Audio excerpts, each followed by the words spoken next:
Tubuh Bu Maya mengejang hebat. Bu Maya berteriak histeris lalu memuntahkan isi perutnya. Keluar darah hitam pekat berbau busuk dengan belatung dan bangkai tulang belulang.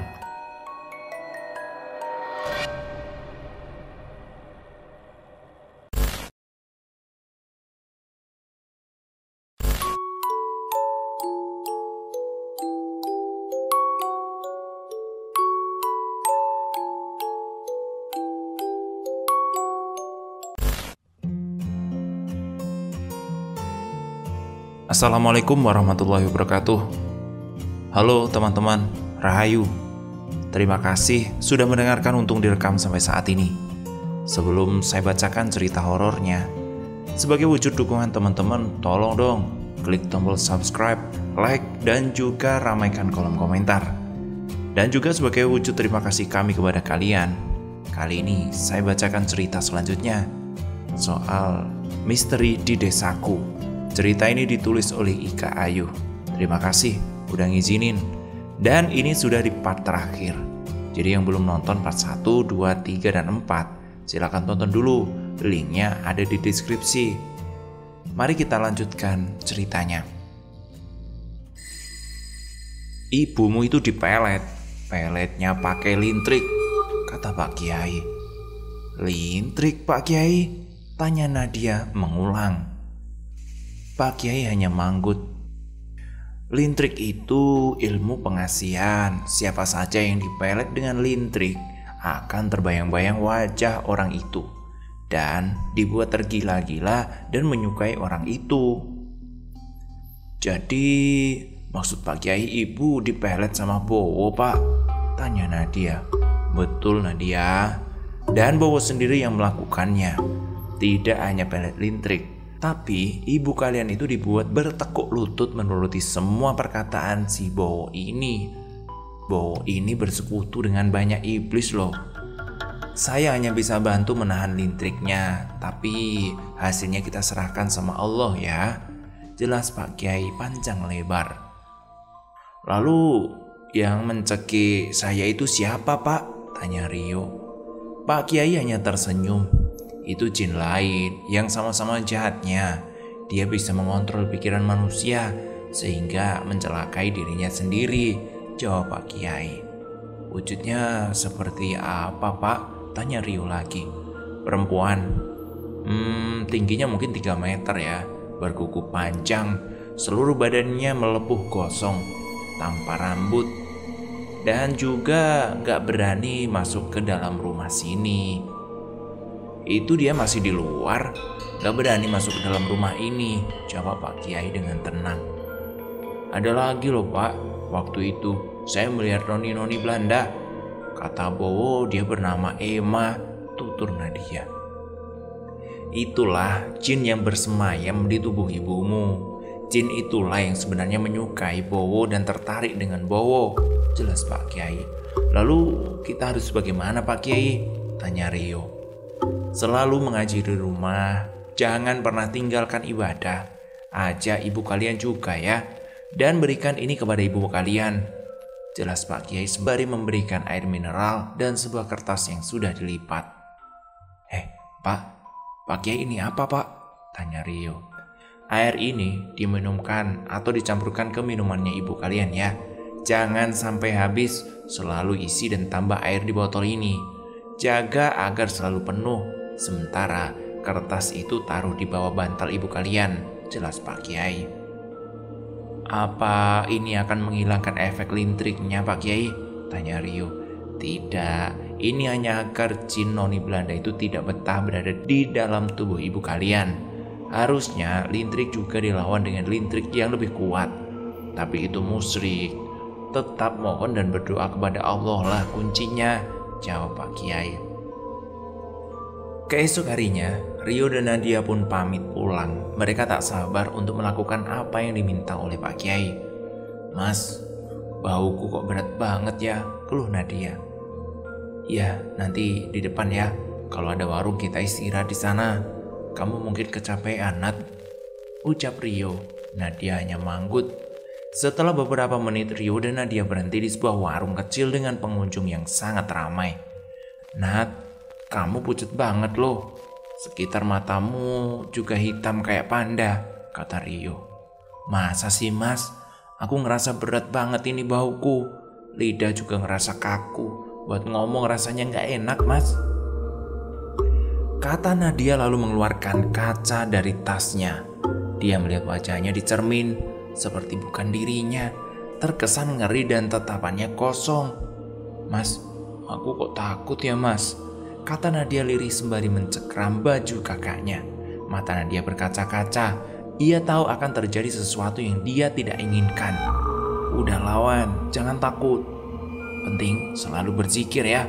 Baca ayat kursi sesering mungkin. Dan satu, pikiran jangan pernah kosong, pinta Rio. Tak mau kalah dengan Nadia, Rio juga merasa perasaan yang tidak enak. Lehernya yang masih sakit. Meskipun semalam sudah diberi minuman doa oleh Pak Kiai, sakit itu datang dan pergi tiba-tiba, dan merasakan panas dan perih di tempat bekas leher lebam itu. Seusai makan dan beristirahat, mereka melanjutkan perjalanan. Sebelum perjalanan hanya memakan waktu 4 jam, kini harus memakan waktu 5 jam. Sadar gak sih mas, kita lewati jalan ini terus dari tadi, kata Nadia mengeluh. Iya Nat, iya. Aku tadi juga mikir begitu. Tapi aku kayak bodoh amat gitulah. Kamu juga kenapa baru ngomong? Tanya Rio. Aku dari tadi mau ngomong mas, tapi ketahan melulu rasanya. Aku males banget mau ngomong. Mulutku ini loh rasanya lengket. Ditambah badanku ini lemes banget mas, jawab Nadia. Kayaknya kita kena iot mimang ini Nat, kata Rio. Iot mimang? Iya, kita berhenti aja dulu terus berdoa ya, kata Rio menghentikan motornya di sisi jalan. Jadi oyot mimang ini maksudnya kita diputer-puterin dan disasarin, terus dibuat bingung dengan jalan yang sama, jelas Rio. Sampai kapan kayak gini terus mas, tanya Nadia. Kata almarhum bapak, kalau kena oyot mimang kita harus nengok ke atas langit, tapi tetap kita berdoa dulu. Mereka berdua pun berdoa dan segera menengok ke atas. Yaudah yuk, kita jalan lagi. Bentar lagi udah mau maghrib. Nadia manggut dan mengenakan helm. Sekitar 1,5 jam mereka sudah sampai di depan rumah. Alhamdulillah mas, gak nyasar, gak tersesat kita, kata Nadia. Terus gimana kondisimu Nat? Enak kan? Tanya Rio. Nadia menggigitkan bahu. Gak tahu mas, rasanya itu badanku gak nyaman, jawab Nadia. Ya sudah, mandi dulu sana, sholat terus istirahat ya Nat. Dari mana aja kalian? Tanya Ibu Maya. Rio tak menjawab, hanya menyelami tangan ibunya lalu masuk kamar tanpa berkata sepatah kata pun. Seusai sholat isya, Rio memikirkan bagaimana cara agar meminumkan ini ke ibunya. Karena sama sekali tak mungkin ibunya langsung mau minum air itu begitu saja. Rio teringat kondisi terakhir Nadia yang tak sehat. Ia segera menghampiri Nadia ke kamarnya. Nat, udah tidur Nat? Tanya Rio. Nadia terbaring di tempat tidurnya. Rio berniat ingin mengecek suhu badannya. Terlihat mata Nadia terbuka lebar. Dia ternyata belum tidur. Rio mengajaknya berbicara namun ia tetap diam. Rio memperhatikan mata Nadia dengan seksama. Mata Nadia menghitam. Ya, full hitam. Nat, jangan bercanda kata Rio mencoba menenangkan. Nadia tetap saja diam. Kulit di sekitar matanya terlihat keriput menghitam. Bibirnya perlahan menganga mengucapkan kata yang tak Rio mengerti. Nat, please tolong sadar Nat. Sadar. Jangan buat aku takut. Nadia, istighfar dong, istighfar, teriak Rio sembari mengguncangkan badan Nadia. Tak lama kemudian Nadia terduduk dengan cepat menoleh ke arah Rio dan berteriak memekikkan telinga. Rio mundur berusaha keluar dari kamar Nadia. Nadia terus mengejar Rio dengan tangan siap mencekik leher Rio. Rio segera jongkok dan membenamkan wajahnya. Ngapain mas? Tanya Nadia yang sudah berada di ambang pintu. Rio masih ketakutan, ia ragu dan tak mau menjawab pertanyaan adiknya. Nadia yang kebingungan segera menghampiri kakaknya. Jangan Nat, jangan, pinta Rio. Kenapa mas, kenapa? jangan buat Nadia bingung deh, protes Nadia. Ini bener kamu kan, Nat? Kamu gak mau nyelakain aku kan? Tanya Rio. Apa sih, Mas? Ya enggak lah, ngapain aku nyelakain Mas Rio? Ini Nadia, Mas, ini Nadia. Siapa lagi coba? Tanya Nadia. Kamu dari mana? Habis dari ambil air minum barusan. Ini nih minumnya, jawab Nadia. Serius loh, kalau kamu baru keluar. Terus ini tadi yang tidur siapa? Tanya Rio. Yang mana? Ya aku gak tahu lah, Mas. Emang kenapa? Tanya Nadia balik. Tadi aku kira kamu kesurupan, Nat. Mas bener-bener takut. Tapi alhamdulillah lah kalau kamu baik-baik saja, jawab Rio.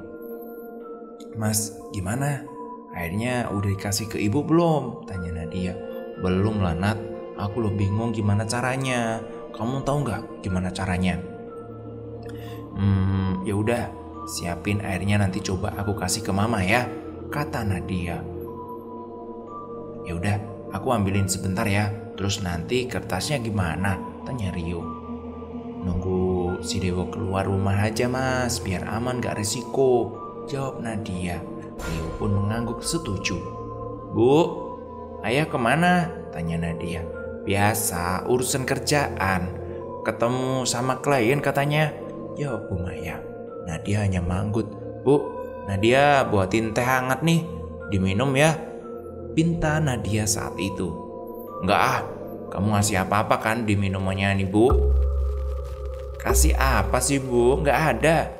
Ya udah, gak apa-apa kalau ibu gak mau minum, kata Nadia yang lalu pergi menghampiri Rio. Cepetan dilakukan, orangnya lagi keluar itu, kata Nadia. Rio manggut dan segera memasuki kamar ibunya. Setelah Rio berhasil meletakkan kertas tersebut, ia segera pergi dari sana. Sakit banget leher.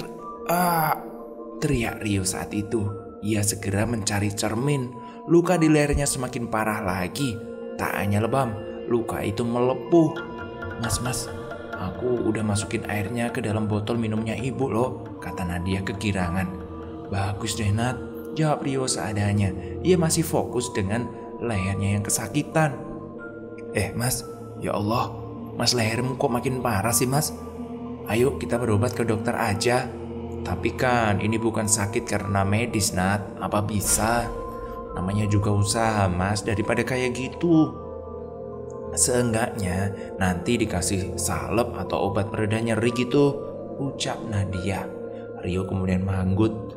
Seminggu setelah itu, Rio rutin mengisi air doa dari Pak Kiai.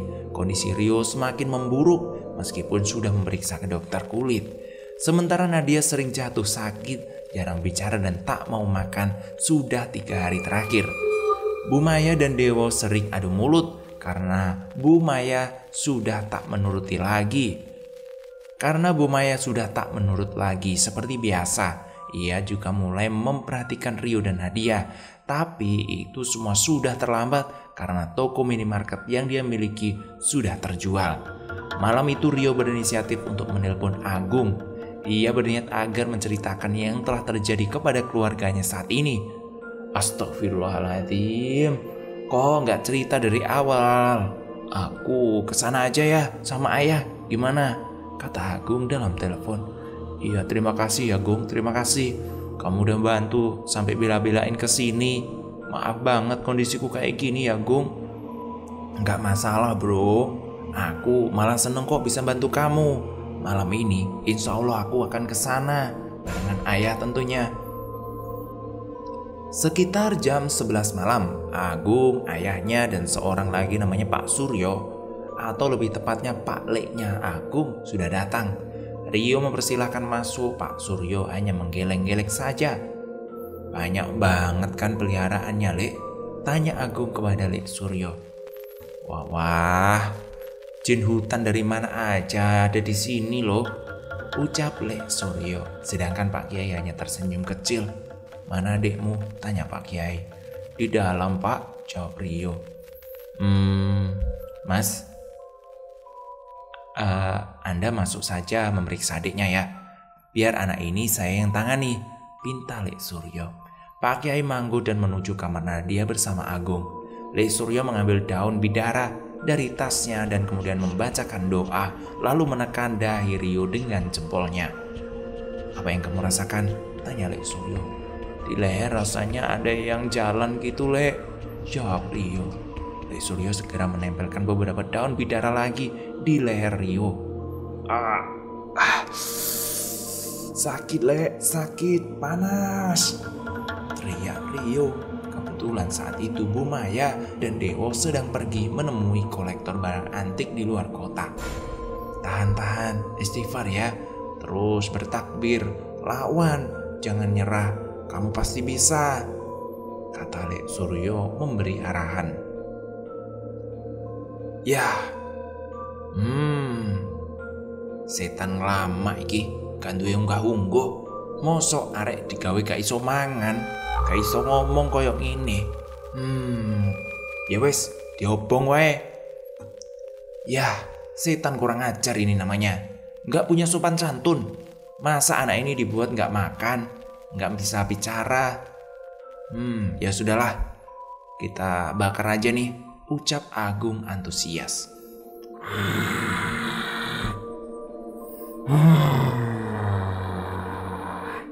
Nadia menggeram lirih, melotot mendengar perkataan Agung.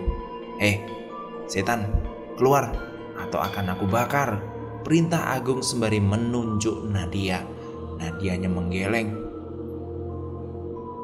"Enggak, aku diperintahkan untuk membuat anak ini menderita dan mati pelan-pelan," kata Nadia dengan suara berat dan menggema.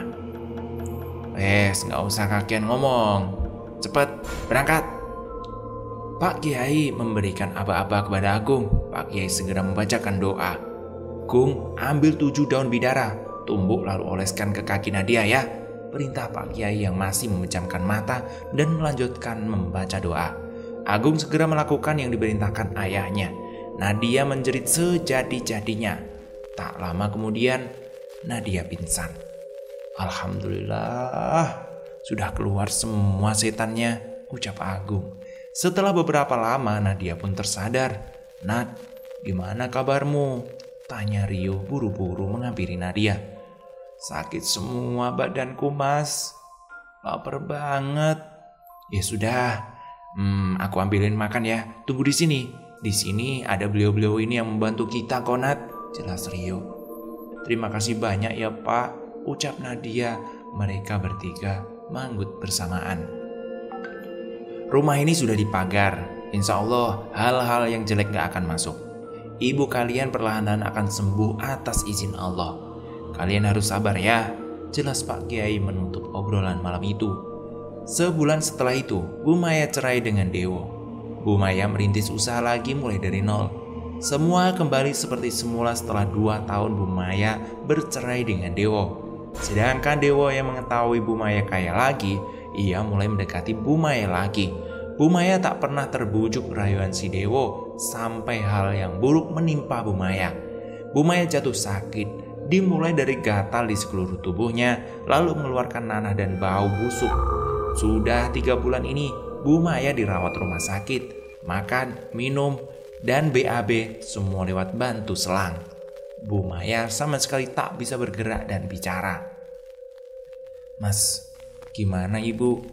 Masa gini terus? Gak ada kemajuan. Kondisinya semakin memburuk loh Mas. Gimana ini?" kata Nadia merengek. "Gimana lagi Nat? Mas juga bingung. Ini pasti karena Dewo Mas. Ini pasti karena Dewo. Dia yang buat Ibu kayak gini kan Mas? Mas minta tolong lagi dong sama Mas Agung," pinta Nadia. "Nat, Agung udah pindah keluar Jawa. Dia susah dihubungi. Pak Kiai udah setahun lalu wafat. Sedangkan aku gak tahu nomornya Pak Suryo.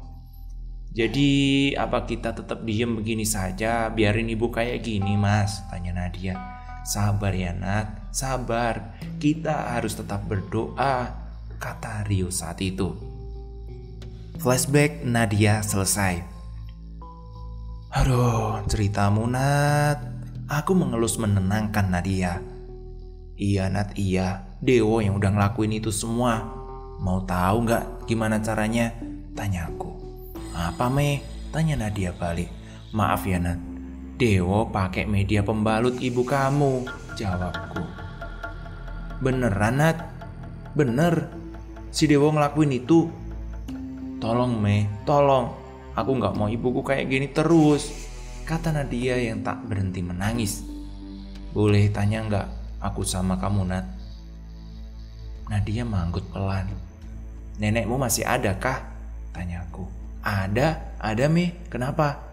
Alhamdulillah Nat, sekarang ayo ke rumah nenekmu, ajakku. Sekarang Mei? Mana mungkin. Ini loh udah malam, kata Nadia. Gak masalah Nat, gak masalah. Lebih cepat lebih baik. Nenekmu di sini kan? Tanyaku. Nadia menggeleng. Nenekku tuh di Jakarta loh Mei. Ikut tante.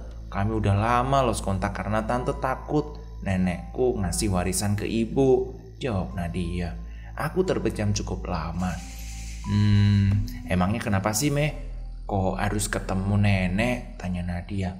Karena maaf ya, kita butuh air seni nenekmu Nat, jelasku. Nek, air seni nenekku? Buat apa Mei? Tanya Nadia kaget. Buat dibasuh ke seluruh badan ibumu Nat. Ini memang gak masuk akal dan menjijikkan. Tapi jin yang ada dalam tubuh ibumu, lawannya hanya pakai air keramat ibu kandungnya sendiri, jelasku.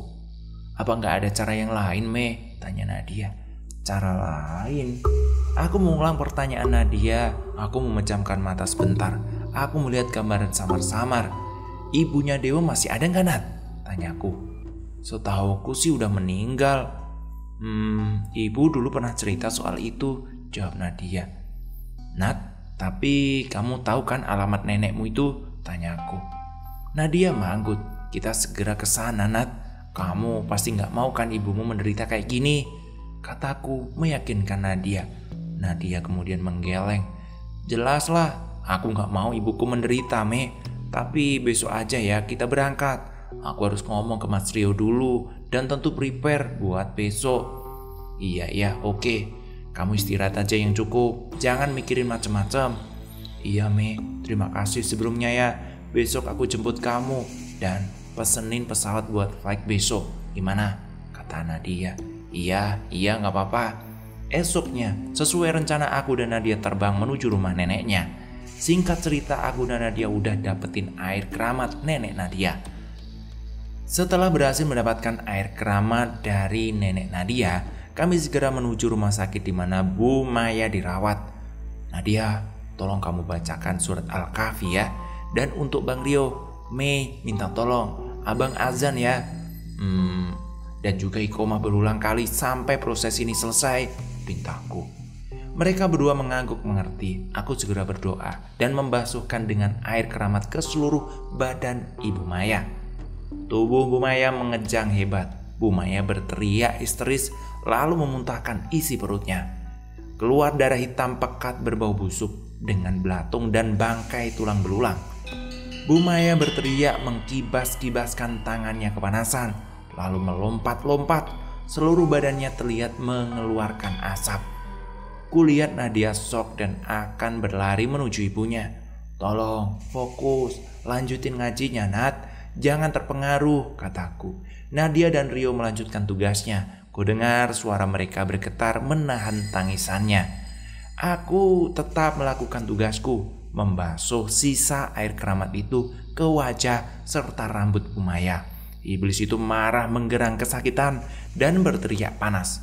Aku tak memedulikannya. Aku membaca doa khusus hingga Bu Maya berhenti berteriak. Entah berapa lama kami melakukan pengusiran itu. Yang jelas semua suster dan pasien berkerumun di luar ruangan Bu Maya dirawat, mengintip ingin tahu apa yang sedang terjadi. Sebelumnya kami sudah minta izin ke pihak rumah sakit. Nat, jangan lupa pesenku ya. Setelah ini basuh dan mandikan Bu Maya dengan daun bidara. Setelah itu dibilas dengan sabun dan air bersih. Lakukan itu tiap hari sampai Bu Maya benar-benar sembuh, pesanku. Iya Mei, terima kasih ya Mei, kamu sudah bantu kami, kata Rio. Setelah beberapa hari kejadian itu Nadia menelponku. Halo, Assalamualaikum Nat. Waalaikumsalam. Gimana kondisi ibumu? Alhamdulillah, Me. Kamu kesini ya? Aku udah minta Mas Rio jemput kamu. Bentar lagi mungkin nyampe di rumahmu, pintanya. Iya Nat, aku siap-siap dulu ya, kataku mengakhiri pembicaraan kami. Benar saja, selang beberapa menit Rio datang dan kami menuju rumah mereka. Setelah aku sampai di rumah Nadia, aku melihat seorang wanita duduk di kursi roda. Wajahnya terlihat berwibawa, bibirnya tersenyum. Di belakangnya ada seorang perempuan seumuranku. Ya, itu Nadia. Dan yang berada di kursi roda itu adalah Ibu Maya. Nadia segera menghampiriku dan memelukku. Ia meneteskan air mata. Sekali lagi terima kasih ya Me, kamu udah bantu banyak. Terima kasih, kata Nadia sambil menangis. Aku menggeleng kepala. Nat, ini semua izin Allah. Kita harus bersyukur dengan cara selalu berbuat baik dan rajin beribadah. Karena Allah masih sayang, masih memberikan kesempatan kepada kita dan memberikan kita kesehatan, kataku. Bijaksana banget sih Me. Makin suka aku sama kamu, kata Rio. Cie, ada yang ngakuin perasaannya nih, goda Nadia ke Rio. Aku menghampiri Ibu Maya. Gimana keadaan Bu Maya sekarang? Tanya aku. Jauh lebih baik, Me. Terima kasih banyak ya. Semoga Allah membalas kebaikanmu, ucap Bu Maya. Bagi kebanyakan orang, bisa berkomunikasi dengan mereka adalah hal yang luar biasa. Tapi percayalah, kita menjadi luar biasa karena kita bisa membantu dan menolong orang yang membutuhkan kita. Sekali lagi, aku bilang ya, si Mei ini bukan penulis, tapi Mei adalah teman si penulis. Terima kasih sudah mendengarkan ceritaku. Dan semoga saja teman-teman bisa mengambil hikmah dari cerita ini. Terima kasih. Maaf bila ada salah kata. Sekian dulu ceritanya. Terima kasih udah mendengarkan cerita dari @ayuika. Dan terima kasih juga buat penulis yang sudah ngizinin saya untuk bacakan cerita ini. Buat teman-teman, follow @ayuika. Linknya ada di deskripsi. Kepoin soal kejadian ini biar nggak penasaran. Terima kasih, saya pamit dulu. Besok kita bawakan cerita yang baru. Terima kasih, sampai jumpa. Assalamualaikum warahmatullahi wabarakatuh. Bye-bye.